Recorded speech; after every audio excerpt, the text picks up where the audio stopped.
when I would be competing, I always eat different seasons. I did out of season. Yeah.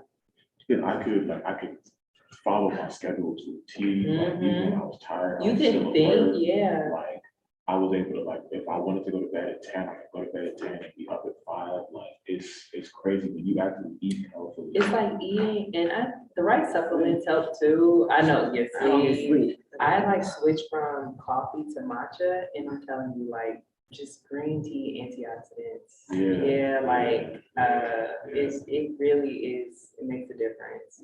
Yeah. See, I don't sleep at all. Oh my goodness. How and why not? Oh my goodness. Because I work nonstop. I don't, I well, that's feel the first problem in my business. I don't set time out for my personal and my business. I just do business and personal. It's easy to always be So I'm always working. I like it. It's fun. I enjoy this. This is so much fun. I don't like the give you like 10 more years. Yeah, I'm just 10 years. But no, I feel you though. Like I'm always working too, but I go to sleep. I just have to. Now I value it. When I get to sleep, I'm like, yeah, I know. I'm out. You sleep all day. Like people used to be, I stay up until like 5 a.m. Oh. I was like, bro, couldn't be me. I feel. I'll catch me next year. I'm going to be well rested. Right. Okay, so we are now live. Let me get over here. Make sure, still rolling.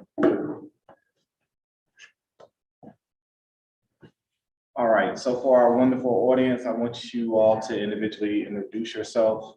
Tell me a little bit about your company, what you do, why you do it, how you do it. And then we'll jump into the discussion. I'll go first. My name is Akelia Stewart. I own a custom shoe lab and service through Customs by AK. I also own a NFT creative experience NFT line called the Critter Crew. It is focused around children learning the metaverse and learning how to create their own NFTs, and also being able to step into that network without further advancement. Yeah. Okay, I am Camille Hurd, and I am the co-founder and CEO of Fellow, for everyone's love of hair and beauty, a social marketplace that is empowering both beauty lovers and independently owned beauty brands through community and inclusion. Why I am in this space is I saw a rise in entrepreneurship in the beauty industry, really powered by women and women of color. It's kind of like a bottleneck, making it difficult for these brands to get out there to new consumers. So, me and my business partner, we were like, hey, what if we can create this community that's, in the social space, and give them rewards called Curl Coins for every time they post content and make their product reviews, and they can use those rewards to shop in this marketplace to support these brands. So that's really what we were, trying to do. And we're really looking at, NFT, Web3 go hand in hand with community building, and looking to do some cool things in that space on Fellow. Good afternoon, everybody. My name is Musa King Jr. I'm the CEO and co-founder of Lazy Moose. And we are a geocentric NFT project based here in Cleveland, Ohio. I'm looking to create accessibility around NFTs and creating a strong NFT community centered around diversity of thought. And one of the reasons why I jumped into the NFT space, I remember I learned about it back at the beginning of last year. And one of the reasons that I put this in our mission statement is the community aspect. I think this is one of the first times that we've been able to, as creatives and as people, capitalize on our abilities and talents in a really long time. And when we can do it at such a large scale digitally, I remember, watching YouTube videos and stuff on my way to school on the bus, having seen the evolution of web, from Web 1 to Web 2, and being in the early stages of Web 3. I knew this is exactly where I wanted to be. So. Okay, so you all may not know me, but you do. Of course, I'm Jacoby. I often refer to myself as the creative engineer because I do have a very artistic side of me where I compose music, direct and produce films. But then I have this analytical, scientific side of me that loves computer science and physics and all those great things. So I do spend a lot of my time being a software engineer. I also have a startup myself called Metatopia Network, which is why we all are here today. Thank you all for coming out for NBA All-Star Weekend and celebrating with Metatopia. So let's dive into a few different things when it comes down to the development of your platforms. And something you just said, the early stages of Web3. Now, when you say early stage, and everybody's considering it being still early stage, what becomes a disconnect for people that probably aren't very technical, or they are just admiring the businesses. If it's early stage, why is there so much capital that has been pushed into it? I think if I'm not mistaken, there was a number of, at the tune of about $30 billion that was invested into the Web3 space last year.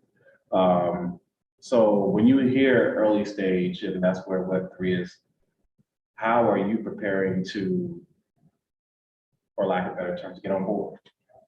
For me, I work with children all the time in my business, and it is the early stage, and it's just the introduction for them. It's literally just an intro. And so for me, being in that space already, it's really just capitalizing on the information itself, educating myself as further as I can, and also educating the youth. I feel like this is actually their space, but we're just starting it for them. We're doing the blueprint for them, because this is what they're going to live in. And so for me as a creator into my business, I feel like Web3 is like, should be top priority. Just learning that, like I said, the front end, that first information, and letting the youth get their hands on it. They can further it way more than we can if we give them to them at an early stage. And I feel like the need for it is 100% needed. I feel like they're overlooked right now because us as adults, we want to hop on board. We're getting it for the money, and we're getting it for the profit and for our business, of course. And they're in education right now. But of course, we need to further our education to go more on the Web3 side so that they can be able to be knowledgeable to get into that space, not when it's too late or when they're just older. So for me, learning the Web3 in the beginning is a must. Well, Camille, so you actually have an app on the Apple App Store. Is it on the Android? Yeah. Mhm. So you're in both major critical mobile market spaces. Still on the same lines, with it being the beginning stage of Web3, do you have any technical challenges that you face as a founder when it comes to building your company and equipping it with Web3 technologies? Yeah, that's a really good question. So any tech founder who is like the visionary creative, which I am not a technical person. I'm not an engineer like some of the people here. So I really have to rely on, advisors and industry experts to help inform like the actual build out of the technology. Luckily for us, we have identified a tech advisor who is a Web3 enthusiast. He has his own NFT line that he's kind of dropping and creating, and he's doing a lot of like real-time market testing to help inform our decisions. So from that end, yes, you can have the creative vision, but you have to have that yin and that yang, and that other part, like you got it both, because you're the creative and the engineer. So yeah, the filling in the gaps is important for us. Okay. Now, Musa, when you hear, what these beautiful women have said, how do you relate it to your company? Do you have your tech behind the things that you do, your NFTs? Do you have that in-house? Do you outsource it? Are you, is it taking you more, does it take you a longer time because this is, a new space and Web3 is not as well documented as you want it to be? Yeah, I think it's interesting. kind of looking back at, not necessarily my little brother's history buff, I'm not as much as him, but I like to look at trends. And like I mentioned earlier, Akeelia, your point to us teaching the youth about Web3 so that they can do more with it, I find to be very funny because that's exactly what we're doing right now. So there were individuals some point in our life who exposed us to technology and it gave us enough of it for us to, when we saw this happen, want to partake in it. I was talking with some students from John Carroll earlier, like right before I got here, and I was telling them if people knew what I was talking about, this whole cafeteria would be full and everybody would be trying to, because when the internet first happened, I've had conversations with people when the internet first started when that bubble burst, you still had people in these auditoriums talking to 6 people. And these guys are now the individuals who everybody's asking, like, how do I get into the internet? Like, it's like, well, you should listen to me back in 2003, you know what I'm saying? So that's kind of how it always worked. And that's one of the things that I found to be very interesting about this space is that you can learn and grow. Like, I've gotten a lot of knowledge from Twitter spaces and things like that. Willow is someone on Twitter that I interact with like fairly often, bring a lot of the positivity, but also the knowledge associated, like you were saying, it's very early, but there are people, blockchain isn't necessarily as early as NFT. So there's a lot of space to learn from others already in the space. I'm just a few years older than the rest of you. And I can remember beginning middle school in the late 90s. And at my middle school, there was like one computer in the library. And I literally cut class. Like I can admit it today. But I used to spend a lot of time in that library, actually trying to figure out how this one game worked. And at that point, like the games weren't being streamed, online. So I was between trying to figure out how the game worked, and then I would go to pull up a web browser and wonder like, why do these graphics suck? So overall, right then and there, I knew that there were changes that were going to need to happen. There were changes that needed to be made. What do you all see as changes that may need to be made let me not even just box you into Web3. The reason I'm asking this question is like, earlier we heard Chase and oh my goodness, I'm forgetting his name now. We heard the founders from Arena talk, and Chase and Charlie. And while they were talking, I asked a question about how Web3 is evolving like rapidly. Like there might be one thing that you are actually building towards today, and then an article is released 6 hours after that, and everything else is, it's like the world has flipped and changed itself.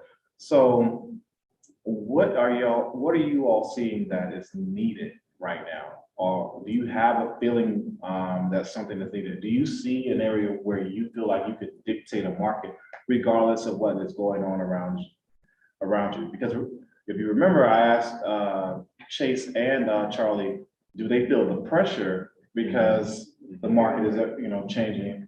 Where do you see the need? Children, the lessons. You can Google it, but all you're gonna get is the popular demand of your basic questions. But to actually physically and verbally understand what it is, it's really not there. And to get that information, you'll have to go to that higher person, and it's impossible to get to that higher person. So it's like you're depending on something to get information from someone that you really don't have access to. And so now you're just getting misinformation from someone very one. And when you collect it together, it's not correct. So I think it's just more guidance and just actual lessons and things like this to educate people on what it is and how to start it and how to begin and where to continue it. For me, like I said, when I work with kids, like the sneaker lab, had no idea what an NFT was. But Mhm. once they figured out what it was, they was like, well, why we don't do that in school, you know? Because of course, they're not gonna teach that in school. And it'll be something they would have to either learn outside of school, or their parents might teach them, or when they get out of school or in college, or just see the world a little bit differently, be able to have their own opinion on those topics and stuff like that. So for me, it's just more of the education of it, as a world, not just as a little entity. Now, Camille, I know this has to become like a bolder of a question for you because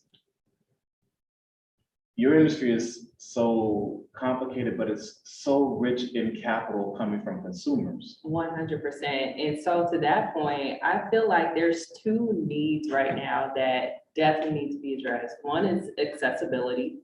Accessibility, not just like, definitely in the knowledge, with which what Akila said, but also in the accessibility of the use cases, like using this technology in your daily life is going to really make things stick in a way that, hearing about it won't always do. And then the other part I would say is opening this accessibility up to communities that are not in it right now. And so I forgot what the stat is, but women are the lowest players right now in the Web3 and the crypto space, and it's growing. I think like crypto is owned, largely like 98% by men. And so my hope, especially with Fellow, is to bridge that gap where, women, huge players in the beauty industry, are able to earn tokens from doing things that they're already doing. One, accessibility, like, in your regular transactions. And two, being that gateway for, women to really get into the industry in a way that's already familiar to them. So those are two areas that I see, and I would hope Fellow can be that vehicle. Okay, before you answer, Musa, Camille, maybe you were there last night. We had a young lady, I think she said she was Director of Diversity, Equity, and Inclusion for Victoria's Secret. And one of the things that stood out to me was she was talking about all of the different representation that they were bringing to their line that they just launched yesterday. And she even said it included someone in a wheelchair. Yeah. That was huge. How do you have plans, or are you already doing things like this with your technology and bringing more accessibility to everyone? Yeah, no, I'm so happy you asked that as well, because one, when we say diversity and inclusion in the beauty space, we're not just talking about skin tones and hair textures. We're really talking about body size, ability, disability. And so one of our founders on Fellow, she is a part of the disability community, and she is really our inclusion champion. Like, everything from some of these colors that we post might not be visually accessible because some people are colorblind, like from, some of the audio and things that we produce on our content, it's just being really mindful at every different level. So absolutely looking to bridge those pieces of inclusion in the space. Perfect. Yeah. Musa, I know you got a lot. Look, I would say this is my favorite part. Like I tell people all the time, one of the reasons I mentioned Willow, another organization I mentioned is NFTs for Freedom, is I think the purpose of technology, this is one of my favorite definitions of engineering that I heard like when I first started in engineering, was improving the general quality of life for society. And I think that the internet is such a big deal because it's like the ultimate version of that. Through the internet, I can click a button on my phone and order pizza. I can order clothes. I can get a car. I can do so many things now with just this thing that people probably don't understand how it works. So I think Web3, again, whereas we grow into that, giving access to more people that have not had access to things. Like this is the first time that in history that you can really go from a novice to at least like somewhere in the experience area of the topic within like 3 months because of the internet. Like there's people who like there's backflip tutorials, there's cooking tutorials, there's tutorials on how to become digital artists, like all these kind of things are available. So I think, you know, making more opportunities for women, more opportunities for members of the LGBTQ community, more opportunities for people of color, and really, like Camille was saying, not limiting it to our current understanding of diversity and inclusion, really opening up to everybody to really see what human beings can create. We're all human beings. Like, what can we really do with the web moving forward? That brings me to something really important. I'm gonna direct this to Camille first. How important is it for you to have a community? And now this is a broad question because it doesn't have to be just community inside your app.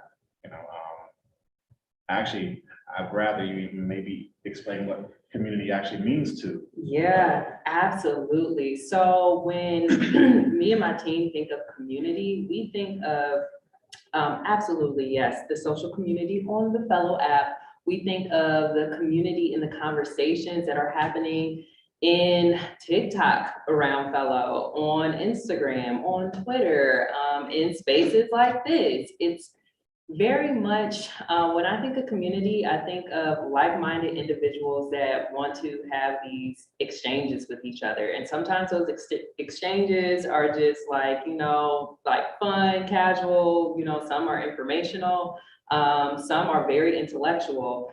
But that's really what community means to me and, you know, just Fellow in general. And again, just as I see the Web3 space rolling out and how you're distributing power back to the community that is partaking in your endeavor, I see so much potential. And it's like, I would love for Fellow to be owned 100% by the community that it is serving. And so I think, and I know I'm getting off topic, but I think the world of venture capital is going to change a lot because of decentralization and ownership. I know the guys from Arena, they're like nonprofits, and just DAOs are going to be a new organizational structure, and that community that's broader is going to be the owners.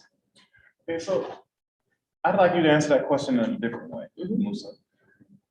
Tell me, since you are probably one of the younger entrepreneurs at the table, you know, as I started coming up through entrepreneurship, being the owner or the quote unquote boss meant everything.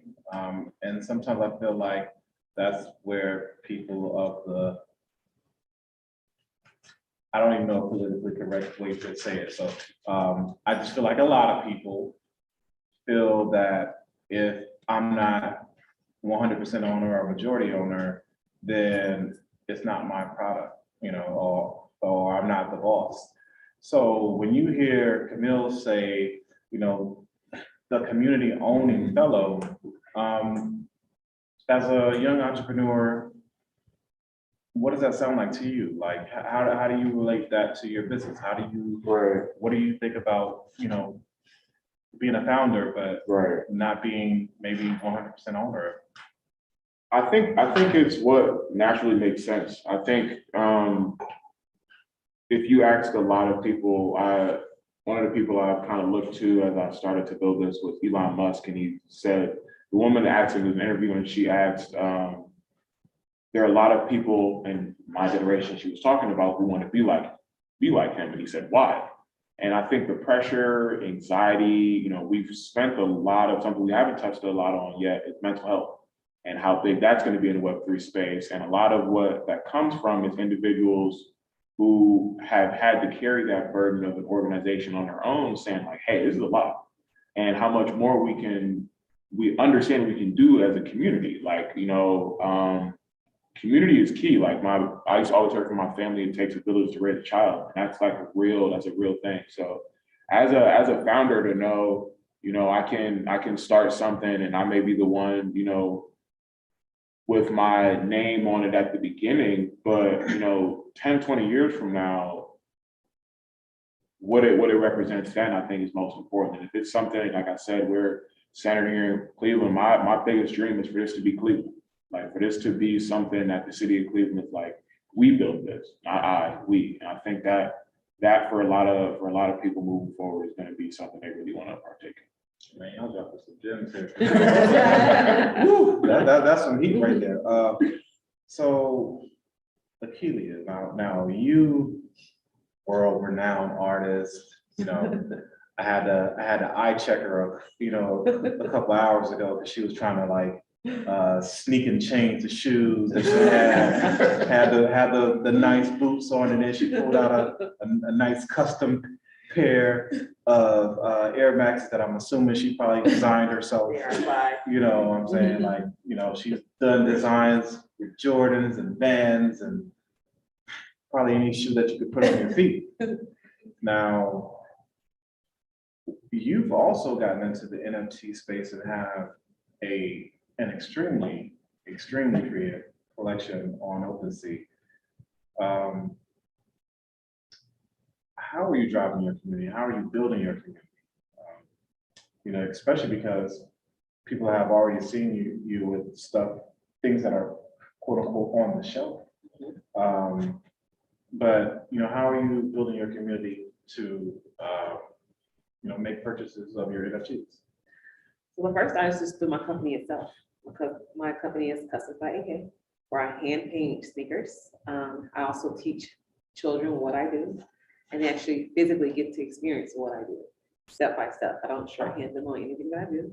So that gives them the opportunity to have a wow factor and maybe like, oh, maybe I can do this too. I don't have to maybe go get a certain degree for this, but I can go this route and I can probably still do what you do. And now they're interested. So now they're being interested, and I'm like, well, what's that drawing? I'm like, well, that's my NFT. Well, how did you do that? Well, I made a custom shoe based off my NFT. And so I came up with that creative space. And that's just irrelevant. And that's where I get the community involved. Since I work with so many children, that is open any and everywhere. It's needed any and everywhere. There's students everywhere throughout the United States. So I go locally, I go to different states, I do my sneaker labs, and then I open that conversation up to have that talking point of NFTs. Most of all my classes, I let the kids create their own custom shoe based off their own client experience that they want to create on themselves. And then once they come up with that experience, I have at least about 5 groups. In each groups, I bring all of their knowledge they came together for their custom shoe, and I put it into my own custom design on an NFT, and I create a character based off of that character. So now not only did I create something still, an NFT by myself, I also got the community involved, which is children, to be able to create their own NFT. And I just let them know, like, look, you can do this too. But now they're interested, like, oh, I can create an NFT and I can benefit from it. And now it's a conversation of like, well, when can we teach this more? And now can we have a bigger conversation on this? And so it opens the platform up for the community in different ways, because there's different organizations like YMCA or rec centers or nonprofits that benefit from those experiences. And it's crazy to say, just even experiencing with my own son, he's 7 years old, and I create NFTs all day. And I could just be sitting around the house drawing, and he's like, well, you know, he was just so interested. He was just like, what is that? Now, mind you, I create some cool stuff all the time when I do sneakers, and he's not interested at all. But as soon as I started creating NFTs, it just like brought him in, and he's really into Fortnite. He's really into that type of space to be 7 years old. And that just let me know that if he's interested, he's really not interested in stuff that I really think is cool, and other kids older than him think it's cool, and this drew him in. Just think about what else they could do for other kids if they just get to see it. They don't even get to see it. They just hear about it, or don't even hear about it, and they just have to see it when they get older. Or like I said, if they just run by it or something, or it becomes very popular that they can't help but see it through social platforms. So it just opens up that conversation. It opens up to the community to be able to ask, like, hey, can you help us give this to them, to help them throughout their expansion on NFTs? And yeah, also with me, all the NFTs that I create, also create a custom shoe based off of it. Most of my profits for that goes back towards an organization as well. Okay. So that's another way I get the community involved with my NFTs. I try to keep them more of a kid related NFT. Because I feel like now, most of all adults, they're thinking in their own mind frame. But like I said, I'm thinking about like who is gonna really benefit, it's gonna benefit them. Another new project that I'm actually working on too is that I will create NFTs with organizations that I work with, and like I said, that'll be their way to get profit towards their organization from my business. And so it's an open platform. I'll continue to add to as well. And it's no limits right now. So right now the gate's open and I'm kind of running through it. Well, what's the name of your collection? It's called the Critter Crew. The Critter Crew is Critter based off animal characters. And some of the animal characters also have great characteristics with them too as well. Like most animals do eat. So maybe one of my NFTs will be based off of food variety that they can choose from. And one cool dope thing is if an adult that has a child that buys an NFT character from me, I also allow them to buy an NFT for their child that's based off one of those food items for their NFT that will go towards them so they can build profit for them later, or have some type of building aspect for them to grow into, they could pass on to them when they get older. Wow. So yeah, that's in the works right now. So like I said, it's an open platform and I'm running through it. Trying to take people with me, but I really feel like our community needs to get involved and we need to put the right people in the front line, especially people that look like me and my color skin. And I want us to be in the door with everyone. I don't want us to come in so late. So I'm working hard on making sure that happens. So we've got to wrap up, but I'm gonna ask one last question. And it's I want this to be kind of interesting. Answer however you'd like. What's the one thing that you need people to know? Not I want people. What is the one thing that you need people to know about you, yourself, and your business? For me is that I'm here. I'm an open book and you're able to communicate with me at any time. And that Customs by AK and the Critter Crew, it's going to be a company that will not shy away from educating or building a platform to be able to educate the communities on what's going on in the Web3 or in the NFT world. And so the space is not limited and that you can learn to.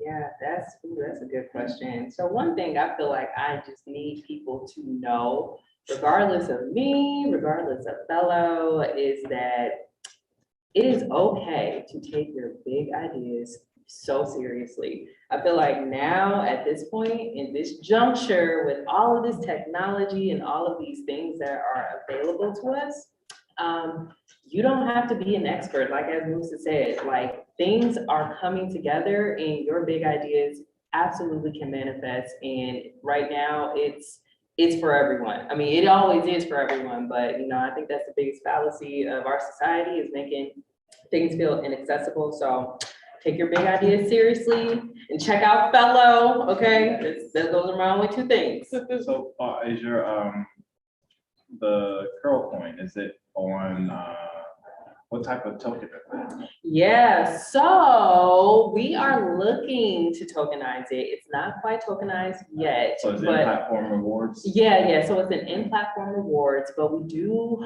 and we're thinking about what will make the most sense. So I'm always like ready to hear some feedback, but we're either going to tokenize it where it can be redeemed, for different tokens on an exchange, or it could potentially be its own blockchain.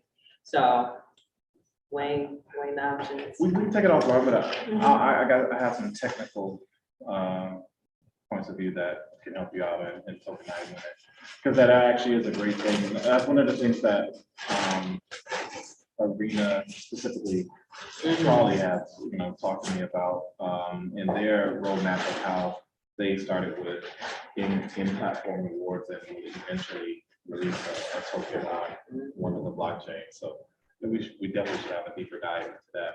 And Musa, what is one thing that we need to know?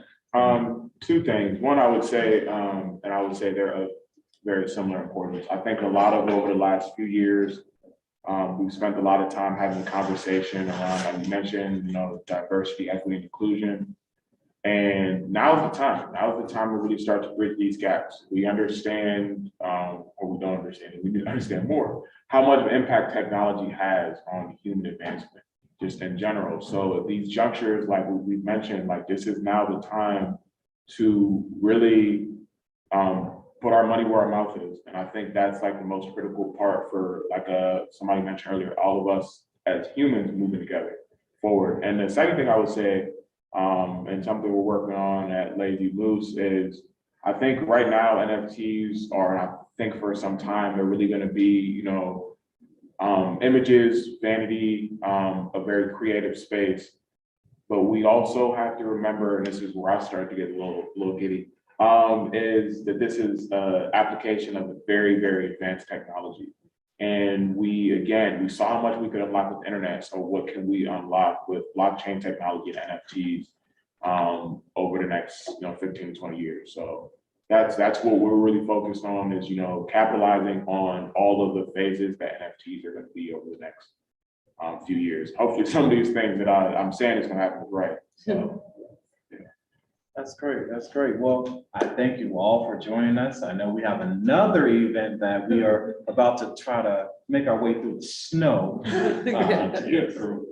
But I thank you all for joining us today and talking about your companies. I can't wait to buy every token NFT. Whatever y'all release. I definitely want to support. I feel like this is my community right here. Yeah. So, and we're building right now, and we're going to continue to educate people more and more. So I appreciate you all. I appreciate you too. Until our next panel, have a good day. Yeah, I was literally just thinking about when you were showing me your open sea. Yes. I was like, man, this is the least. Oh, it's not mine, it's just my NFTs. Yeah, Okay, I'll show you. I was like,